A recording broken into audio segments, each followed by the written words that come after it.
بسم الله الرحمن الرحيم.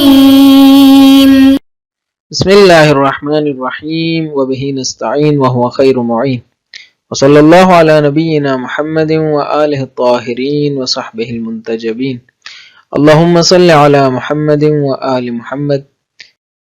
رب اشرح لي صدري ويسر لي أمري واحلل عقدة من لساني يفقهوا قولي. معزز طلباء کرام، السلام علیکم ورحمۃ اللہ۔ آج کے سبق میں ہم علم اجمالی کی منجزیت کے حوالے سے استدلال کے دوسرے مرحلے میں داخل ہوں گے۔ پہلے مرحلے میں ہم نے بتا دیا کہ علم اجمالی میں مخالفت قطعی حرام ہے، کیونکہ یہ قطع کی مخالفت ہے۔ آج کے سبق میں ہم بتائیں گے کہ نہ صرف یہ کہ مخالفت قطعی حرام ہے، بلکہ موافقت قطعی واجب ہے۔ کیوں واجب ہے، اس پر کیا استدلال کیا جا سکتا ہے، انشاءاللہ آج کے سبق میں اس کی وضاحت کریں گے۔ تو چلتے ہیں سبق کی جانب اور سب سے پہلے قرأت متن کرتے ہیں۔ وَأَمَّا كُلُّ وَاحِدٍ مِّن طَرَفَيِ الْعِلْمِ الْإِجْمَالِيِّ أي وجوب الظهر بمفرده ووجوب الجمعة بمفرده فهو تكليف مشكوك وليس معلوما، وقد يبدو لأول وهلة بأن بالإمكان أن تشمله القاعدة العملية الثانوية أي أصالة البراءة النافية للاحتياط في التكاليف المشكوكة، لأن كل من الطرفين تكليف مشكوك.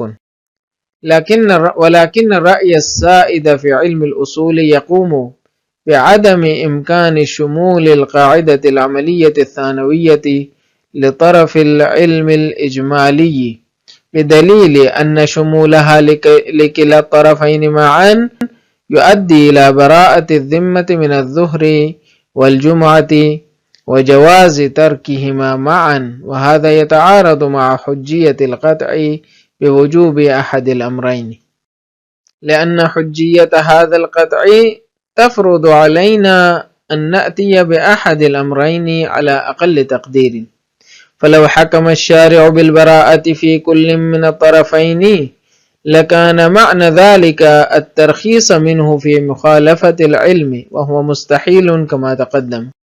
وشمول القاعدة لأحد الطرفين دون الآخر وإن لم يؤدي إلى الترخيص في ترك الأمرين معا لكنه غير ممكن أيضا، لأننا نتساءل حينئذ أي الطرفين نفترض شمول القاعدة له ونرجحه على الآخر، وسوف نجد أننا لا نملك مبررا لترجيح أي من الطرفين على الآخر، لأن صلة القاعدة بهما واحدة۔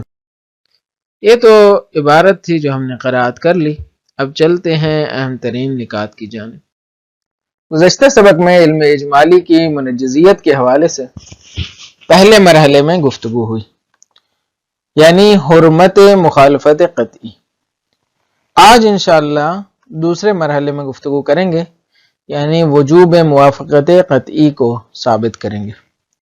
تو ہم نے پہلے مرحلے میں جو مخالفت قطعی کی حرمت کے حوالے سے دلیل قائم کی تھی، یعنی مخالفت قطعی کی حرمت کے حوالے سے جو دلیل بیان کی تھی وہ یہ تھی کہ یہاں پہ قاعدہ حجیت قطع موجود ہے، کیونکہ اس نے جب قطعی مخالفت کرنی ہے تو علم کی مخالفت لازم آتی ہے، اس لیے کہ اس کو علم تو ہے نا کہ اصل وجوب کے بارے میں۔ مثلا جو گزشتہ مثالیں ہم نے پیش کی تھی کہ مثلا وہ مردد ہے کہ جمعے کے دن نماز ظہر واجب ہے یا کیا ہے، جمعہ واجب ہے، یہاں پہ وہ کسی کو بھی انجام نہیں دیتا، تو اصل وجوب کیا تھا؟ مسلم تھا۔ اصل وجوب کیا تھا؟ مسلم تھا۔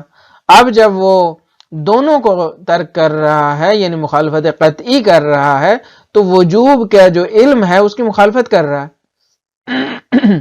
جب علم کی مخالفت تو وہی قطع کی مخالفت، یہ حرام ہے، درست نہیں ہے، چونکہ قطع کی حجیت کیا ہے؟ ذاتی ہے، اور اس کو سلب بھی نہیں کیا جا سکتا، ذاتی ہونے کی وجہ سے اس کو سلب بھی نہیں کیا جا سکتا۔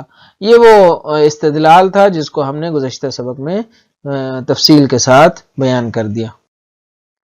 آج ہم علم اجمالی کی منجزیت کے حوالے سے دوسرے مرحلے پر گفتگو کریں گے، یعنی موافقت قطعی کا وجوب۔ موافقت قطعی کا وجوب یعنی ایک طرف کا ترک کرنا بھی جائز نہ ہو۔ یعنی سوال کیا ہے؟ یہی ہے کہ علم اجمالی کے ایک طرف کا ترک کرنا کیسا ہے۔ گزشتہ سبق میں تو ہم نے بتایا کہ علم اجمالی کے دونوں اطراف، چونکہ مخالفت قطعی یہ ہوگی نا، دونوں اطراف کو ترک کر دیا۔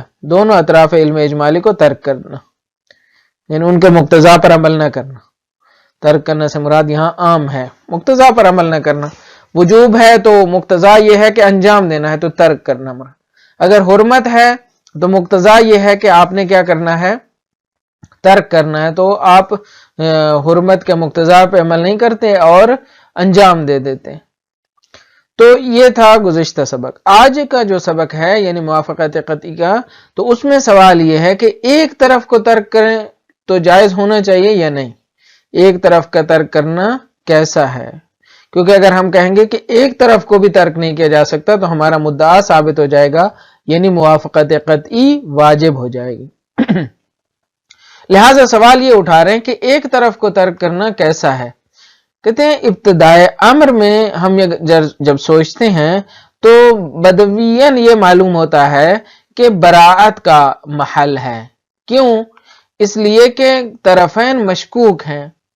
مثلا نماز ظہر اور نماز جمعہ، اب ہم نے جمعہ پڑھ لیا، ہمیں معلوم نہیں ہے کہ یہ واجب ہے یا کیا ہے، یہ واجب ہے، ان میں سے کوئی ایک واجب ہے، دونوں واجب نہیں ہے۔ اب ہم نے ایک تو پڑھ لیا، بس مخالفت قطعی سے بچ گئے۔ اب کیا ایک طرف کو ہم ترک کر سکتے ہیں یا نہیں کر سکتے؟ تو کہتے ہیں بظاہر یہ ہے کہ یہاں پہ ترک کر سکتے ہیں، اس لیے کہ یہاں پہ اس نے مثلا جمعہ پڑھ لیا ہے، لہٰذا جو دو طرف ہیں وہ مشکوک ہیں۔ اب جب مشکوک ہیں تو ایک طرف کو اگر چھوڑ دیا جائے تو کیا ہوگا؟ یہاں پہ برات جاری ہو سکتی ہے، کیونکہ ایک طرف کو آپ نے انجام دے دیا ہے، لہذا طرفین مشکوک ہیں اور ایک طرف کو بھی انجام دے دیا، دوسری طرف کو صرف ترک کیا، تو یہاں پہ اس کو آپ ترک کر سکتے ہیں اور یہ برات کا محل معلوم ہوتا ہے۔ لہذا ایک طرف میں برات جاری کرنے سے مخالفت قطعی لازم نہیں آتی، لہذا آپ چھوڑ سکتے ہیں۔ مثلا زہر کو چھوڑ دیں گے تو مخالفت قطعی تو لازم نہیں آئے گی، مشکوک میں سے آپ نے صرف ایک کو چھوڑا ہے، لہذا بظاہر یہ معلوم ہوتا ہے کہ اس میں آپ کے لیے برات کا محل جاری ہے، ہاں ایک کی نسبت سے، مثلا زہر کی نسبت سے۔ جمعہ آپ نے پڑھ دیا لیکن زہر کو آپ نے برات جاری کر دی زہر کے بارے میں، اس سے کوئی مخالفت قطعی بھی لازم نہیں آئی، کیونکہ آپ کو یقین تو نہیں ہے نا کہ زہر واجب ہے، آپ کو شک ہے کہ زہر واجب ہے یا جمعہ واجب ہے، لہٰذا جمعے کو انجام دے دیا، مخالفت قطعی نہیں ہوئی، لہٰذا ممکن ہے برات جاری ہو سکے۔ لیکن کہتے ہیں کہ نہیں، مسئلہ یہ ہے کہ یہاں پہ ایک اور مسئلہ پیش آتا ہے، مسئلہ کچھ اور ہے۔ وہ کیا ہے کہ کس کو چھوڑا جائے، کس کو ترک کیا جائے، کیونکہ ہم نے تو تکلیف معین کرنی ہے نا، ہم نے تو ذمہ داری کا تعین کرنا ہے۔ یہاں پہ فقیہ کا کام کیا ہے؟ فقیہ کا کام یہاں پہ ذمہ داری کا تعین۔ اب جب فقیہ کہے گا کہ تم نے ایک کو چھوڑنا ہے، ٹھیک ہے، ایک کو چھوڑ دیا، یا تم نے ظہر کو انجام دینا ہے یا تم نے جمعہ کو انجام دینا ہے۔ اب فقیہ کہتا ہے کہ تم نے ایک کو چھوڑنا ہے، تو کس کو چھوڑنا ہے یہ معین کرنا پڑے گا۔ تو ایسا تو نہیں کہہ سکتا کہ کسی ایک کو چھوڑ دیں، تو کہتے ہیں یہاں پہ ظہر اور جمعہ میں سے کسی ایک کو ترک کرنے کے بارے میں فقیہ فتویٰ نہیں دے سکتا۔ کسی ایک کے ترک کا جواز اگر ہم کہیں کہ ایک جائز ہے دوسرا جائز نہیں ہے، تو اس کے لیے ترجیح کی ضرورت ہے۔ ترجیح کہاں سے آئے؟ کون سا مرجح ہے؟ کوئی شریعت نے آ کے پیش کیا ہے مرجح؟ وہ تو نہیں ہے۔ اب اپنی طرف سے مرجح بنانا چاہیں تو وہ نہیں ہوگی، مرجح نہیں بنے گا، لہٰذا ترجیح بلا مرجح کا مسئلہ آتا ہے۔ بس اصل مسئلہ یہاں پہ یہ نہیں ہے کہ مخالفت قطعی سے کی وجہ سے ہم کہہ رہے ہیں کہ یہاں پہ برات جاری نہیں ہوگی، نہیں، مخالفت قطعی کا مورد نہیں ہے، لیکن پھر بھی برات جاری نہیں کر سکتے کیونکہ ایک تالیہ فاسد لازم آتی ہے۔ تالیہ فاسد کیا ہے کہ اگر ہم ایک کو چھوڑنے کا کہتے ہیں تو ترجیح بلا مرجح لازم آتا ہے، پس دونوں کو انجام دینا واجب ہو جائے گا، دونوں کو انجام دینا واجب ہو جائے گا، اس لیے کہ کسی ایک کے ترک کے اوپر ہمارے پاس جواز کے اوپر دلیل نہیں ہے۔ جب کسی ایک کے ترک کا تعین ہم نہیں کر سکتے تو دونوں کو ہی انجام دینا پڑے گا۔ اس سے کیا ثابت ہوا؟ پس موافقت قطعی واجب ہے۔ جب دونوں کو انجام دینا واجب ہو جائے گا تو اس کا مطلب ہے کہ موافقت قطعی واجب ہے۔ یہ تو اہم نکات تھے، اب چلتے ہیں متن کی جانب۔ ہماری بحث منجزیت العلم الاجمالی میں جاری ہے۔ اب اگلا مرحلہ ہے، دوسرا مرحلہ۔ یہاں پہ مرحلہ وار نہیں بیان کیا لیکن اما اور اما کے ذریعے بیان کیا تھے، کہتے ہیں وَأَمَّا كُلُّ وَاحِدٍ مِّن طَرَفَيِ الْعِلْمِ الْإِجْمَالِي، یعنی دو طرف میں سے ایک کا وجوب ثابت ہے یا نہیں ہے، ہر ایک کا وجوب، کل واحد۔ اگر ہم کہیں گے ہر ایک کا وجوب ثابت ہے تو اس کو موافقت قطعیہ کہتے ہیں۔ چونکہ شہید نے جو اصطلاحات ہیں اس کو آخر میں بیان کیا ہے، لیکن ہم مرحلہ بندی کر کے ان کو یہیں پر بیان کر رہے ہیں۔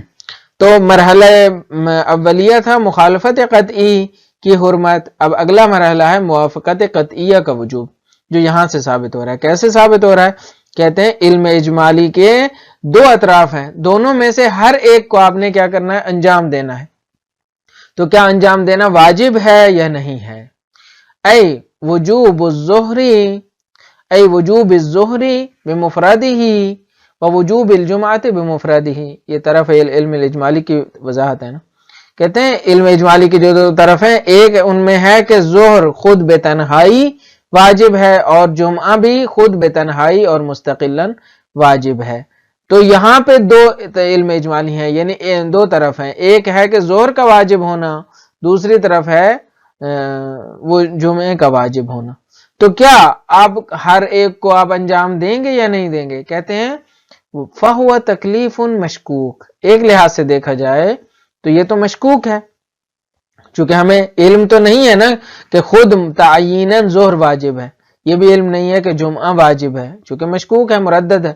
لہٰذا جب مشکوک ہے وَلَيْسَ مَعْلُومًا، اور معلوم نہیں ہے، تو اس صورتحال میں کیا بنے گا؟ کہتے ہیں وَقَدْ يَبْدُو لِأَوَّلِ وَهْلَةٍ أَنَّ بِالْإِمْكَانِ أَن تَشْمُلَهُ الْقَاعِدَةُ الْعَمَلِيَّةُ الثَّانَوِيَّةُ أي أصالة البراءة، کہتے ہیں کہ پہلے وہلے میں، ابتدائے امر میں یہ گمان ہوتا ہے، ظاہر ہوتا ہے، بدا یبدو یعنی ایسا معلوم ہوتا ہے کہ ان بالامکان، ممکن ہے کہ قاعدہ عملیہ ثانویہ اس کو شامل ہو جائے۔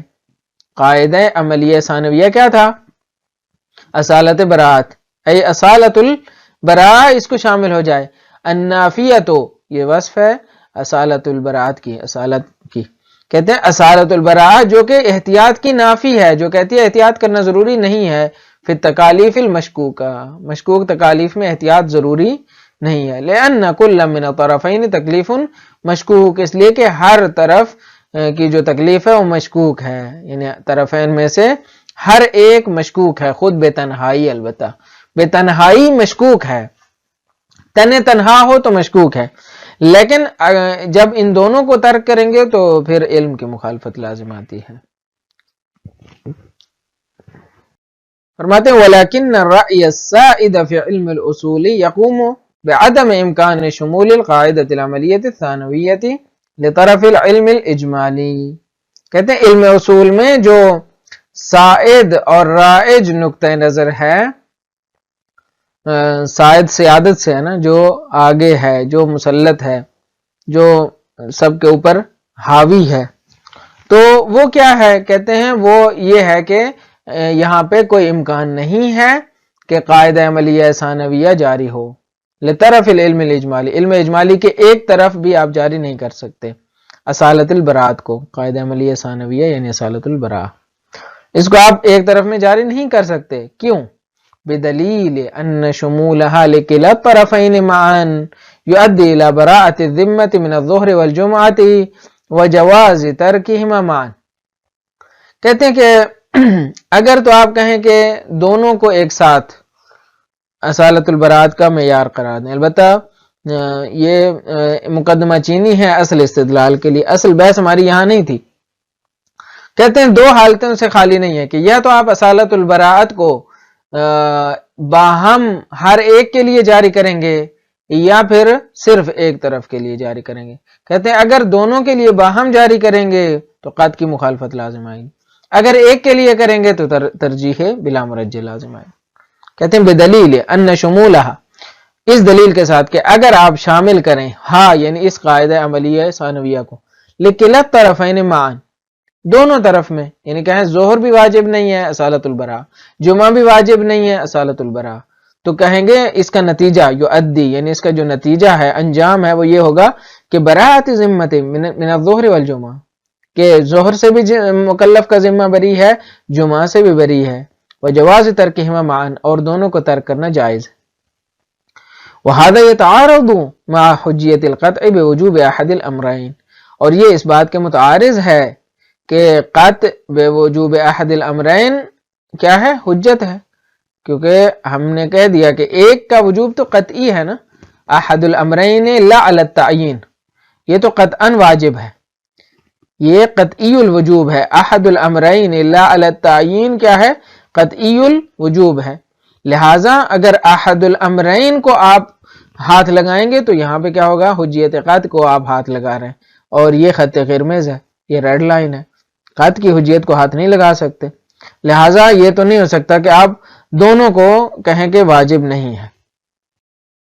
لأن حجیت هذا القطع تفرض علینا ان نأتی بأحد الامرین، کہتے ہیں کہ یہی جو قطع کی حجیت ہے یہ ہم پر واجب قرار دیتی ہے کہ احد الامرین کو تو انجام دینا ہے، علی اقل تقدیر، کم از کم، جس کو ہم نے مخالفت قطعیہ سے بچنے کا راستہ بتایا ہے نا، کہ ایک کو تو انجام دینا ہے، یہ تو جائز نہیں ہے کہ آپ مخالفت قطعیہ کریں، یعنی دونوں کو چھوڑ دیں۔ فلو حکم الشارع بالبراءة في كل من الطرفین لکان معنی ذلك الترخیص منه في مخالفت العلم، اگر شارع کہہ دے کہ ہر دو طرف میں براءت جاری ہے تو اس کا مطلب کیا بنے گا کہ شارع نے خود رخصت دی ہے علم کی مخالفت میں، وہو مستحیل، اور یہ محال ہے کہ شارع علم کی مخالفت کے بارے میں دستور جاری کرے، وہو مستحیل کما تقدم، جیسے گزر چکا، ہم نے گزشتہ سبق میں بتا دیا کہ شارع کی طرف سے قطع کی جو ذاتی حجیت ہے اس کو نفی کرنا محال ہے،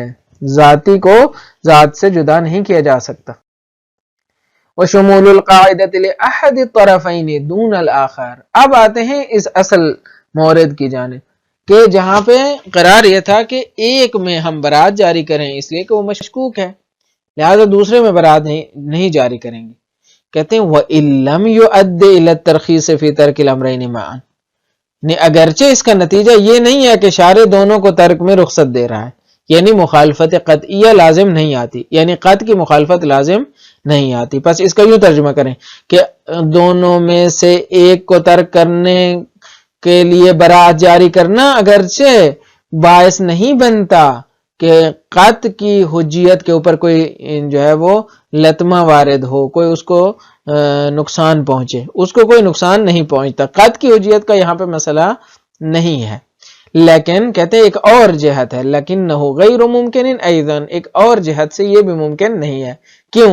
کہتے ہیں لأننا نتساءل حينئذ أي الطرفين یا أي الطرفين نفترض شمول القاعدة له ونرجحه على الآخر، کہتے ہیں کون سی طرفین میں سے کون سی طرف ہے کہ جس کے بارے میں ہم کہیں گے کہ یہ قاعدہ براءت اس کو جاری ہوا ہے، کس بارے میں، کون سی طرف کے بارے میں قاعدہ براءت جاری کریں گے؟ آپ معین کرنا چاہیں گے تو معین نہیں ہو سکے گا، وَنُرَجِّحُهُ عَلَى الْآخَرِ، اور کس کو ہم ترجیح دیں گے کہ قاعدہ براءت اس کے بارے میں جاری ہوگا، دوسرے کے بارے میں جاری نہیں ہوگا۔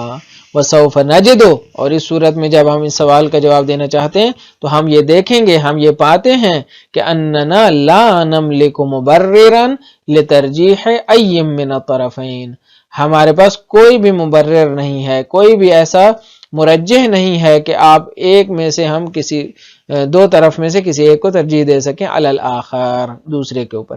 لأن صلة القاعدة بهما واحدة، اس لیے کہ اس قاعدے کا جو صلہ ہے یعنی قاعدہ براعت جو ہم جاری کرنا چاہ رہے ہیں، اس کا جو تعلق ہے نا دونوں کے ساتھ برابر کا تعلق ہے.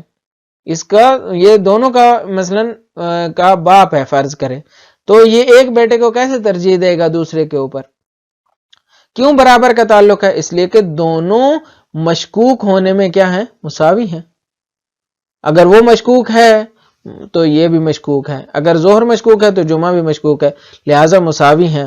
لہٰذا جب مشکوک ہونے کی وجہ سے قاعدہ برات جاری ہونا ہے تو اس قاعدے کا جو تعلق ہے وہ دونوں کے ساتھ مساوی ہے، اس لیے کہ دونوں مشکوک ہیں. خلاصہ کلام یہ ہے کہ آج ہم نے علم اجمالی کی منجزیت کے حوالے سے دوسرے مرحلے پر گفتگو کی. بتایا تھا کہ دو مرحلے ہیں، تو گزشتہ سبق میں ہم نے پہلے مرحلے یعنی حرمت مخالفت قطعی پر گفتگو کی تھی، اور آج کے سبق میں ہم نے وجوب موافقت قطعی پر گفتگو کی ہے اور وجوب موافقت قطعی پر استدلال بیان کیا ہے، اور بتایا ہے کہ اگر ہم کسی ایک طرف کو یعنی علم اجمالی کے طرفین میں سے کسی ایک کے بارے میں مشکوک ہونے کی وجہ سے اصالت البراءت جاری کرنا چاہیں مشکوک ہونے کی وجہ سے، تو یہاں پہ ترجیح بلا مرجح لازم آتی ہے اور ترجیح بلا مرجح قبیح ہے، لہٰذا ہم ترجیح بلا مرجح نہیں دے سکتے. بس لازم یہ آئے گا کہ ہم اگر تو دونوں کو چھوڑنا چاہیں تو نہیں چھوڑ سکتے، مخالفت قطعی لازم آتی ہے اور حرام ہے، اور اگر ہم ایک کو چھوڑنا چاہیں تو ہمارے لیے واضح نہیں ہے کہ کس کو چھوڑیں، لہٰذا دونوں کو انجام دیں گے. تو یہی احتیاط ہوتی ہے کہ آپ طرفین علم اجمالی میں سے دونوں طرف کو انجام دے دیں تاکہ موافقت قطعی ہو جائے، یعنی آپ کو قطع اور یقین حاصل ہو جائے کہ آپ نے شریعت کے حکم کی موافقت کر دی ہے. یہ تھا آج کا سبق. مجھے امید ہے یہ سبق بھی آپ کے لیے مفید واقع ہوا ہوگا. اجازت دیجیے، اللہ تعالیٰ آپ کا حامی و ناصر ہو. والسلام علیکم ورحمۃ اللہ وبرکاتہ.